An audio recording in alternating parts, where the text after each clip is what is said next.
to the shop. We've had a busy couple of weeks, as you might imagine, from the holidays, and also I've been putting up a lot more of stuff from work. I've been taking a camera with me a lot more to work and been able to get some footage of that. As always, if anybody wants to ask me a question that doesn't pertain to a particular video or that doesn't want to post it up on the actual video itself, you can always send me an email to hellium142@gmail.com, which you can see right there, and also in the comments there. I'll be putting that on pretty much most of my videos from now on, just because some people don't know the email address to the channel. All my channel correspondence pretty much goes through that. So, like I said, we've been in the shop here, haven't been very much things going on down here. I've been cleaning up a little bit, and I never really got 100% settled down here. I never got everything where I actually wanted it, and I do have to build some storage, so hopefully we're going to be doing that little by little down here. Plus, with the coming holidays, might be a little hectic. Like I said, as far as the work stuff, you've seen a lot more of that stuff put up on the channel. Some of you guys are here just for that, some of you guys are here just for the machining, some of you guys like both, so that'll continue to be a regular thing. Hopefully next week I have a decent job coming up. We got six or seven 25-ton package units I gotta change out. Replacing old carrier units with new carriers. But even though it is a carrier replacing a carrier, well, actually it's a Bryant carrier, Bryant replacing an original carrier, I do have to have a curb adapter, so it'll be 6 curb adapters in 6 25-ton units. But the very special part about this is we got about a 60-foot height on the building, and my father's unit is about 180 feet in. So we're going to have one hell of a massive crane doing this. So I definitely want to get some video of that. As long as the crane company and everything will let me, we'll get some video of that. If for any reason they won't let me, we'll definitely have a slideshow of some sort. So hopefully I can get all that stuff up, and that'll be happening in the next couple of weeks, hopefully. And kind of been trying to get my YouTube videos squared away. I know I had started playlists and put videos in certain playlists, and then kind of just fell behind on doing that, and they kind of just exploded all over the place. So I definitely want to go through the channel and clean everything up a little bit, so it's going to take some time. Also been working on kind of some way to make a new intro. I never particularly liked the one that I've had, so I want to make something a little bit different, and trying to think of maybe a channel logo of some sort, but we'll figure out how that goes. But as far as today's project down here is concerned, we do have another little tool acquisition I want to show you. And we also have, I got the Arbor for this chuck that I picked up the other week, which is a Jacobs, was it 3A? 3A chuck, which is 1/8 inch to 5/8 capacity. This is not a super chuck, this is a plain bearing chuck. It is not the super chuck ball bearing chuck. So. But it's definitely a good size. Now, my problem here is they have a, this is a Morse 2 shank, but it's a tapered adapter. There's actually a 1 Morse taper into a 1 to 2 adapter. So I wanted to put an actual number 2 Morse taper shank on here. And this is a number 3 Jacobs taper on the end of this. So I got the Arbor for that, the actual Jacobs Arbor, name brand Arbor. It costs a little bit more, but at least you know the quality is there. And we're going to put that on this. But there's a little bit of a hiccup, which I'll show you on this. Even though I have a video of me doing it to my Albrecht chuck, this one's actually going to be a little bit different and actually a lot more difficult. So we'll see how we can do this. And we have another tool acquisition that I had picked up from Cyber Monday stuff from Enco. And we're going to take a peek at that too. So let's set up on the bench here, and we can see what problems we're going to run in with this chuck and the new tool.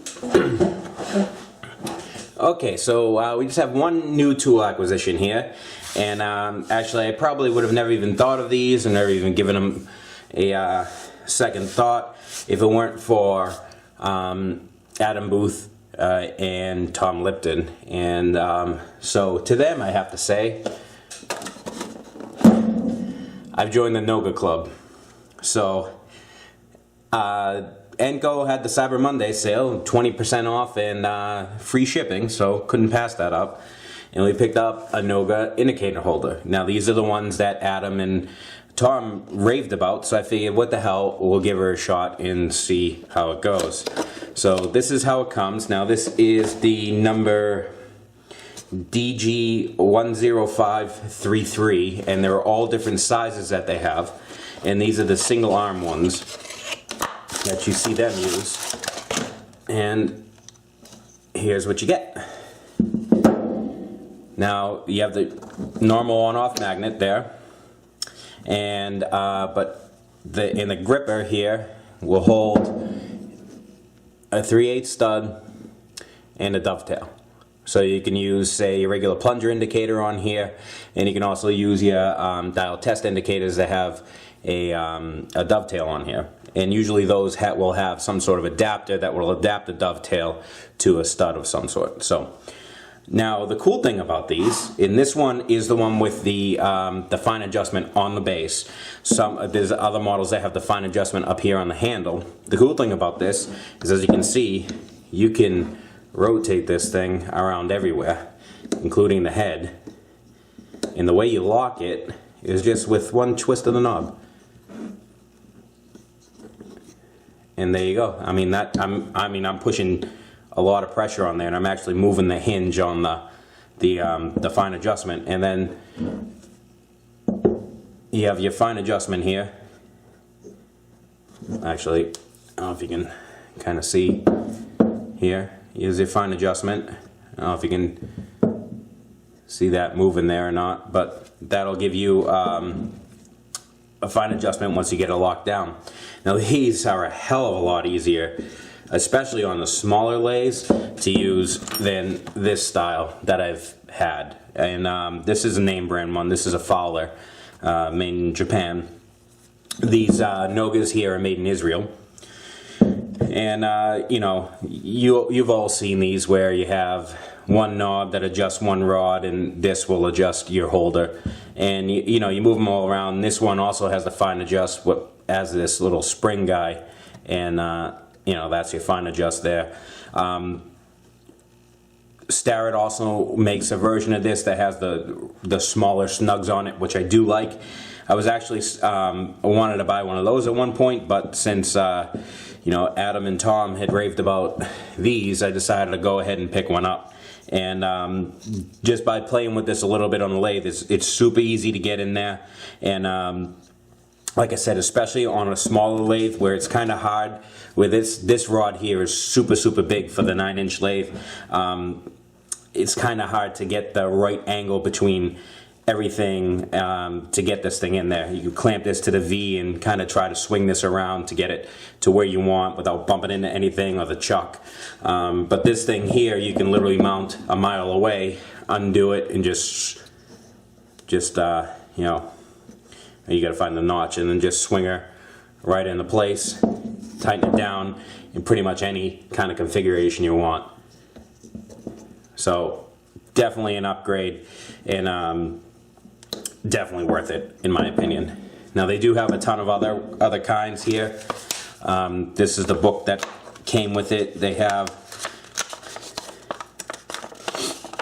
these ones here. Like I said, you have a myriad of sizes. Actually, I can just zoom in here. They have a myriad of sizes, from the smaller ones to the really huge ones. These ones here have the fine adjust on the actual tool holder part, or indicator holder part rather. Then they have obviously the style that I have, which has the fine adjustment on the base. And then they also have some of the regular styles here, like the one I just showed you, but instead of having this type of mount that's like a snug, it has the same kind of configuration that the end of the regular holders have, where it's a single snug here, but you have a stud and a dovetail mount configuration. And there's some other larger ones. And these are also available with fine adjust. You can see the fine adjust knob right in the middle there. So excellent company. They also have some other things here. You can get just the magnets. That's a magnet that looks almost like a can't twist clamp there, and and you can buy just the arms also. You can get all the replacement parts, extra pieces or anything if they ever break. So it's definitely a nice tool and a nice addition to the shop. So whenever you're going to see an indicator on there, more than likely you're going to see me using this. Alright, so let me clear this all out and we'll take a peek at this drill chuck. Okay, so this is our drill chuck here, and as you can see, they have a number 1 under here into a number 2 Morse taper sleeve or adapter. So I split this. Of course, I have a wedge, but this is a number 2 wedge, and it doesn't fit in there. So what I did is I just cut. I had some 1/4-inch plate lying around here. I cut an angle on it with my saw. I kind of ground some radiuses on there just so it wouldn't grab anything, and just wedged it in there and was able to pop this off. So now we can see what we're dealing with the number 1 Morse taper. Now the reason why this is going to be harder than the other chuck, which is right here, is you can see this generous gap here. And that's where we put our wedges. Now this is your actual Morse taper shank, and you have a lip here, and the actual Jacob's taper is all the way here. So you just put the wedge between this face and this face, and wedge it, and use the wedges opposing each other, squish them together to pop it off. Or in my case, I just used a wrench that had a decent taper on there, was able to tap it in there, and it popped off. So this was super easy. Now the problem we're having with this, as you can see here, we have no lip to wedge against, and the Jacob's taper comes out all the way to here. So you can see, if I get this head on here like that, you can see the Morse taper in comparison to the Jacob's taper. So there's nothing for us to push against, and we have to come all the way out to this edge here to get something to push against to pop this taper out. So the way you do that is you have to take and you have to drill this taper for a cross hole, and then you have to put a pin in there, in that cross hole, and use that pin to extend you out to this face here, then use the wedges to push against that pin to drive this up without jamming yourself against this face. So what we have to do is relatively accurately find the center of this and drill a cross hole for it. And usually you'll use a something like a dowel pin and put it in there. Now the only dowel pins that I have, the smallest dowel pin that I have, is 1/4 inch. And this is like 475 thousandths or so, just shy of 500 thousandths. So I'm afraid that if I drill the 1/4 inch hole, if it slips for any reason, I might go through the side. Or if I do get it, I don't have enough connecting material to be able to take the force to drive this out. So the largest I want to go is 3/16 on this. So we're going to set up on the drill press, and we're going to drill a 3/16 hole through this, but I don't have a 3/16 dowel pin, and right now it's probably 7, 8 o'clock at night. So I can't go down to the hardware store, at least not today. So I do have some 3/16 material over here. I believe it's stainless, or it might be cold rolled. I'm not sure. That we'll give it a shot, and we'll try it in there. But if it starts to bend, then I'll have to wait till tomorrow and get a dowel pin. So let's. I'm gonna go over on the drill press, and I'm gonna set this up, and then we'll start drilling that hole in there. Okay, so here's the setup. I got my little vise clamped down. The reason why I clamp this down all the time is because I don't usually keep it on here. Plus, these holes in this Wilton vise don't line up with the holes in the table, so it's really not good for me to bolt it down. But these clamps will hold it. I have a V-block in here, one of the Starra V-blocks. You've seen them on the other videos in here. And I have this whole table tilted just slightly to compensate for the taper, that number 1 Morse taper. And This piece of wood is here just to hold pressure on the chuck so I don't you tweak it off of the vise.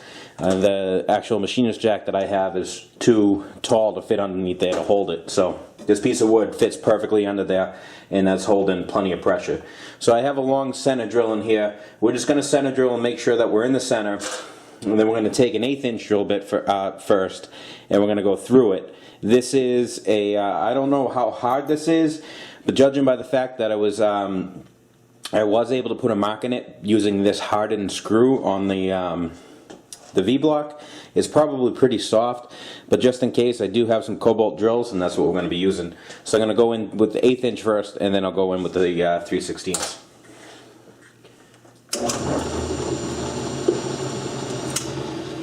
That's actually got a crap load of wobble in it.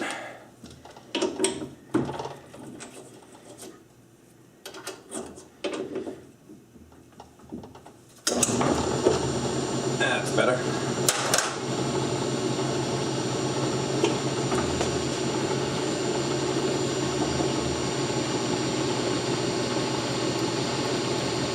Alright, so this isn't hardened at all. I was able to go right into that. I was able to go right into that with that center drill, so let's take the 1/8 inch here.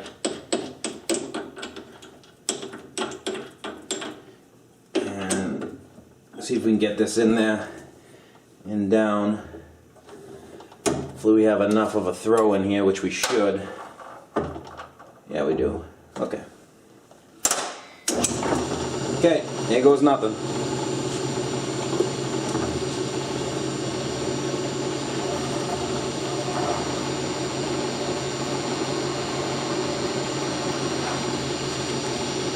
Actually zoom you in a little bit so you can see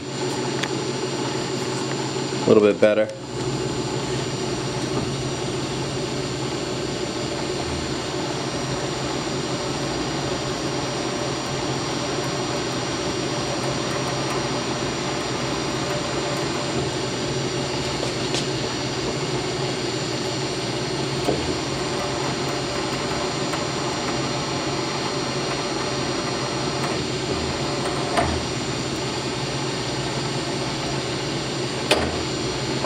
Okay, we definitely caught just a hair when we went up, but we're good.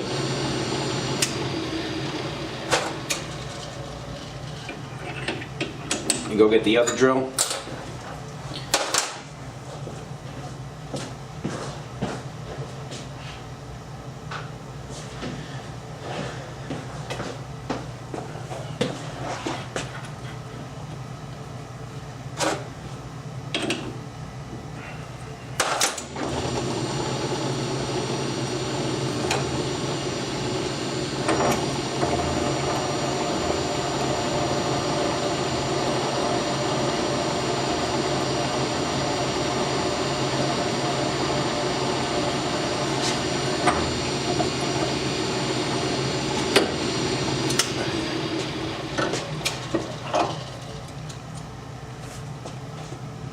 Oh. Okay. You can see we have a hole pretty much dead center in there. So let's get a rod and see if we can pull this sucker out. Okay, we're back in the vise here, and I have a pin in there. Now, I didn't get the wedges when I ordered the Arbor because I forgot, because I don't know, I'm stupid.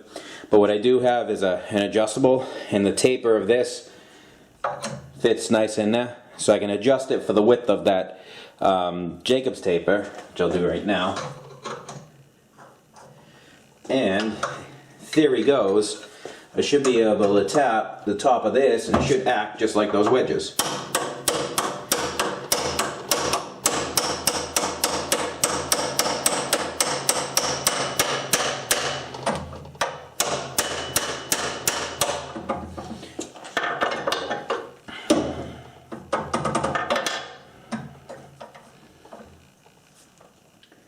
And all it did was bend the rod. It didn't push it off. So I'm going to have to wait till tomorrow, and I'll have to get a hardened pin. Yep, she's in there.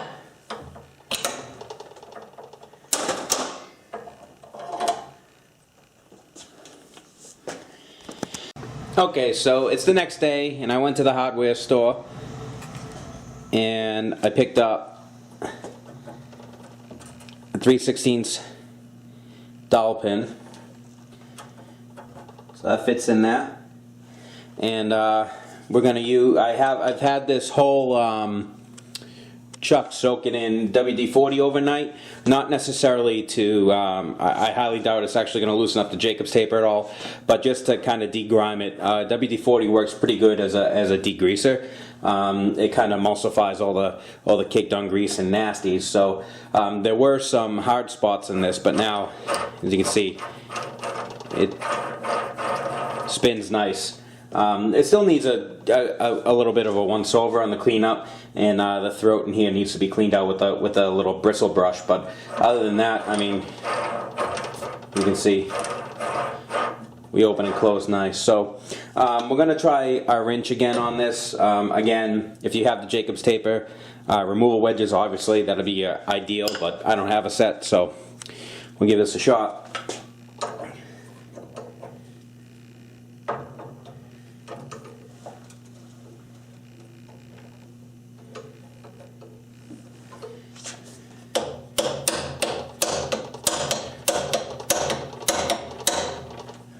My hand in the way here. Okay, let's see if we can kind of give this a little bit more of a whack here. Whoop, look at that.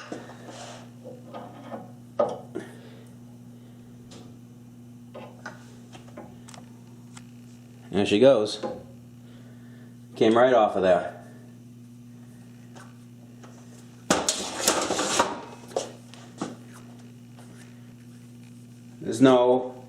We're nice and smooth on the inside. It's just a couple of scratches on the outside here from where my wrench went down. But other than that, the actual taper itself looks nice and clean. Even this arbor here looks nice and clean. Now you can see why we had to do that. You can see the size of the actual Jacob's taper in relation to the Morse taper here, and why we had to drill that cross pin to give us something to push against. Alright, so I'm just going to get the new arbor and we're going to sink it in here. Basically I'm just going to put it on a piece of wood, put the arbor in there, give it a good whack, and then we can kind of mount it on the lathe and test some run out and see how this compares to, say, the Albrecht chuck I have. Okay, so I got it all cleaned up. All I did was put it in this adapter here for my headstock, and I ran the lathe and polished it up with just a little bit of white Scotch-Brite, and everything looks okay. Now I did notice one thing. The jaws here, now that I got them all cleaned up, are slightly bell-mouthed on the very outside. Outside here, like somebody's been gripping them, gripping a lot of drill bits at the very tip here. But all the way in the back here, they're nice and crisp, and you can kind of, now keep in mind I only paid $14 for this thing, so not like we're expecting much out of this, but you get my nice new Noga indicator holder here. You can see,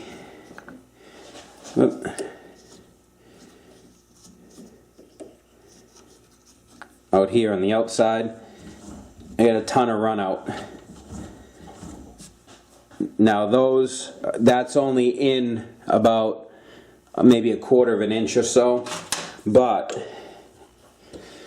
if I grab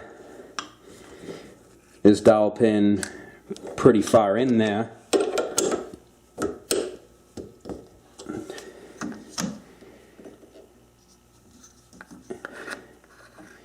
and go, we're only getting about 3/1000ths of run out there. So whenever I use this, I just got to be sure to bury the drill bit in there. I can't grab it out the extent of these jaws.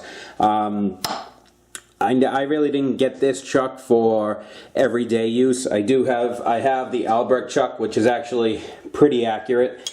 I had about, on this I had about, at the extent of its jaws, actually I had about 3 to 4 thousandths run out in this, but that was along the entire length of the jaws, no matter where I grabbed it. Now that's not the greatest for an Arbor chuck, but I did buy this used and it could possibly need a rebuild. But I mean, for what I'm doing, it's perfectly fine and perfectly serviceable. The only reason why I got this is because it's up to 5/8 capacity here. So I'm actually able to use this on larger reamers and things like that. So like I said, this isn't going to be an everyday chuck, but when I do need it, at least I know that I have it. So I hope you guys enjoyed this video, and we'll see you on the next one. I'll think up of some sort of project, hopefully for next weekend, depending on how everything turns out. And like I said, for work, hopefully this week I'll be having another day in the life video of that big install we got going on. So hopefully, I'm hoping to get some really good shots of that. I'm going to bring both my still camera and my video camera down there, so hopefully we can get some good footage of that. Kind of looking forward to getting some footage of that and putting it up. Also, probably within the next week or so, we're going to be playing around. We're going to be clearing up our YouTube channel, kind of organizing it a little better, and hopefully maybe getting some sort of new intro on here, or thinking up something for a logo or something along those lines. Also, we're going to be cleaning up down the shop here and adding some more storage. That's all on the agenda, so whenever I get to it, I get to it. So like I said, hope you guys enjoyed this video, and we'll definitely see you on the next one.